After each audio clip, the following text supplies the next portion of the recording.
Pablo, ¿cómo le va? Martín Semana lo saluda. Hola Martín, buen día, ¿cómo estás vos? Bueno, Pablo, queremos dialogar justamente de tu nuevo libro. Primero que nada, hablar de Malvinas, ya por supuesto que a los argentinos nos toca en la fibra más íntima de nuestro ser. ¿Cómo fue el contacto con estos tres sobrevivientes de la guerra que te abrieron en su corazón y que te contaron todos sus recuerdos?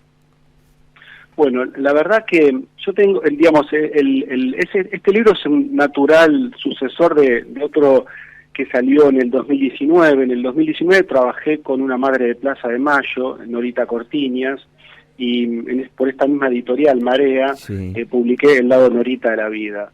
En ese tiempo, bueno, tuve muchísimas presentaciones con Norita hasta que llegó la pandemia, y la verdad que después me quedó como resonando, bueno, el fin de la dictadura, pensar también qué pasó con el inicio de la democracia, bueno, estas cosas que uno empieza a hacer, la importancia de hacer memoria, y a mí como psicólogo y también como escritor siempre me interesa husmear en mi memoria, y a partir de mi memoria abrirla al campo más social, ¿no? Que no quede en mí. Por eso trato en general en los últimos libros de trabajar con temas históricos.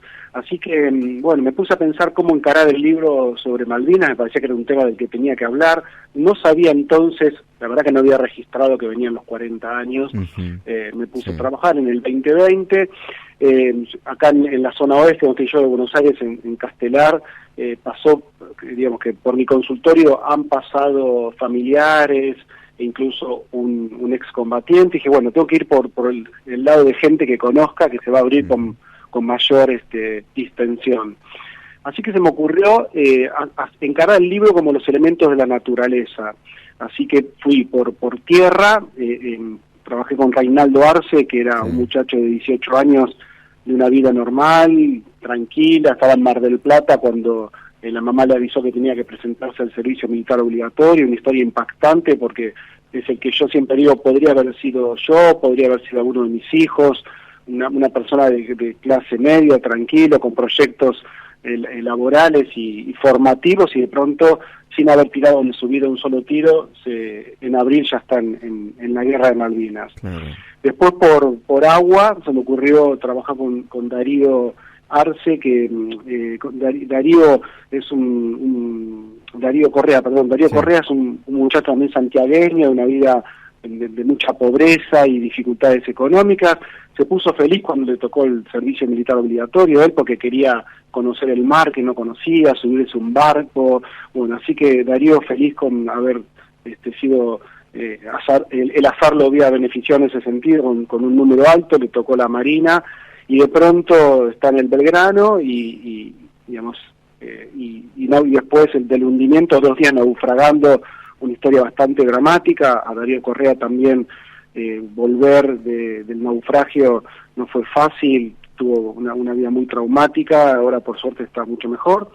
Y por último, por aire, trabajé con Alberto Filippini, que era militar, el único militar con el que trabajé, de formación militar, de familia militar, y él, si bien estaba preparado teórica y técnicamente, obvio que nunca ha habido una guerra, y menos en mar abierto, ¿no?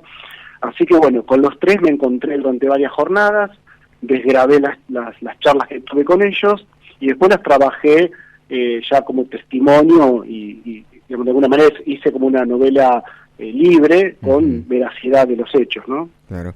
Ahora, la potencia del contraste en aquellos que eran jovencitos de 18 años, que estaban haciendo servicio militar obligatorio, y por supuesto una persona preparada, entre comillas, como Filippini, muestra las cuentas, y los relatos posteriores de cómo volvemos de la guerra de Malvinas, muestran las cuentas claras de cómo afecta la guerra a los seres humanos, y en este caso, por supuesto, estos tres argentinos.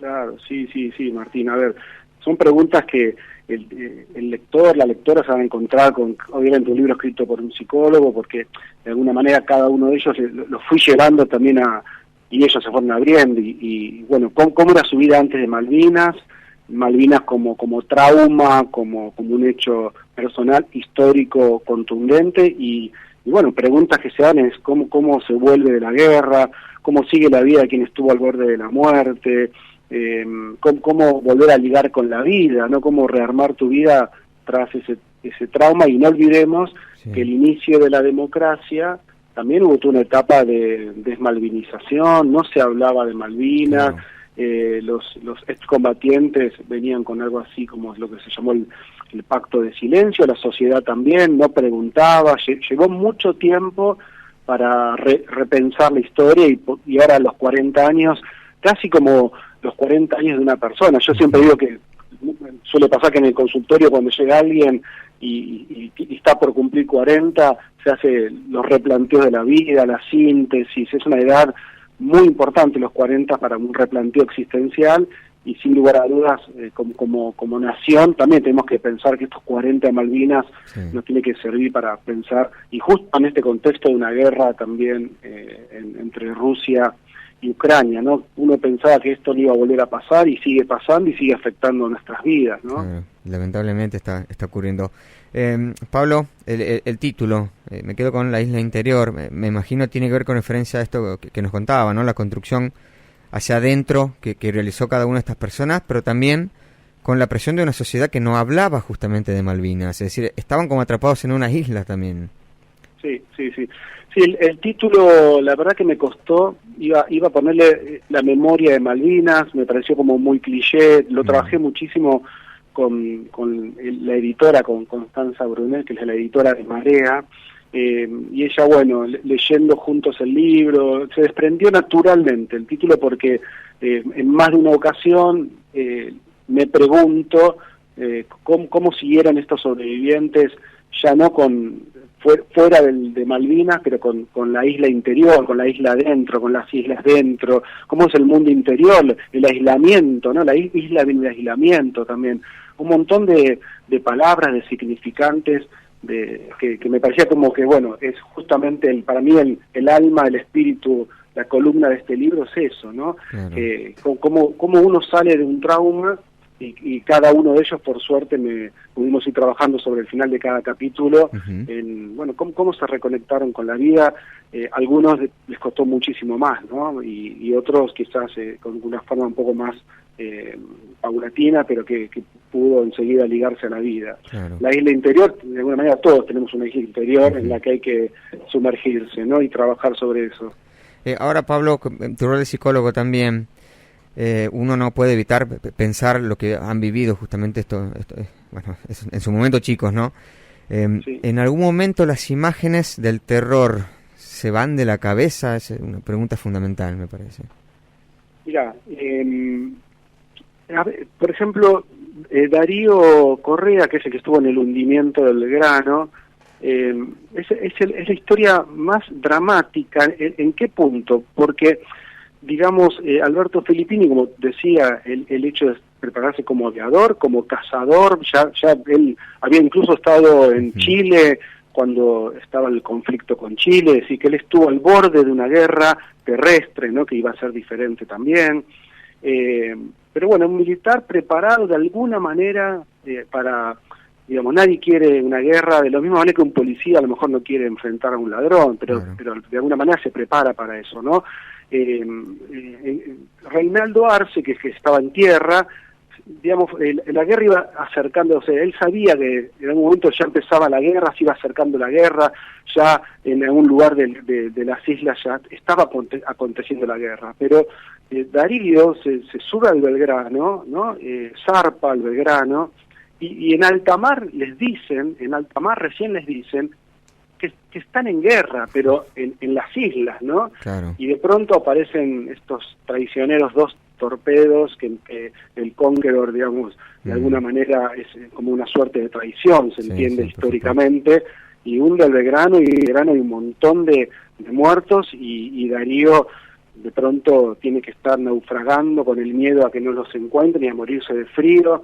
Es al que más le costó reconectar con la vida, le seguía apareciendo ruidos, recuerdos, tuvo algunos intentos de suicidio, se iba al puerto de Buenos Aires y se sentaba a mirar barcos. Bueno, un muchacho que quedó arrasado inicialmente y después, despacito, de ahí cuento en el libro, alguna suerte de presencias mágicas y amorosas lo ayudaron a reconectar con la vida. Bien. Pablo, contanos, ¿ya está disponible el libro? ¿Dónde lo podemos adquirir? Sí, el libro por suerte va a tener muy buena distribución. Naturalmente tenemos una editorial de acá de Buenos Aires, ya acá en Buenos Aires, en la capital y el Gran Buenos Aires se consigue rápidamente. Va a ir llegando entre la semana que viene y la otra a todas las librerías del país, así que va a estar en Tucumán, calculo, entre la semana que viene y la otra. Se puede comprar en formato papel o también en ebook, así que Bien. va a tener muy buena distribución. Bien. Pablo, muy amable por su tiempo, muchísimas gracias. No, gracias a vos, Martín, por esta linda entrevista. Bien, que tengas un buen día. Hablamos con Pablo Meliquio, psicólogo y escritor de La Isla Interior, 3 vidas después de Malvinas.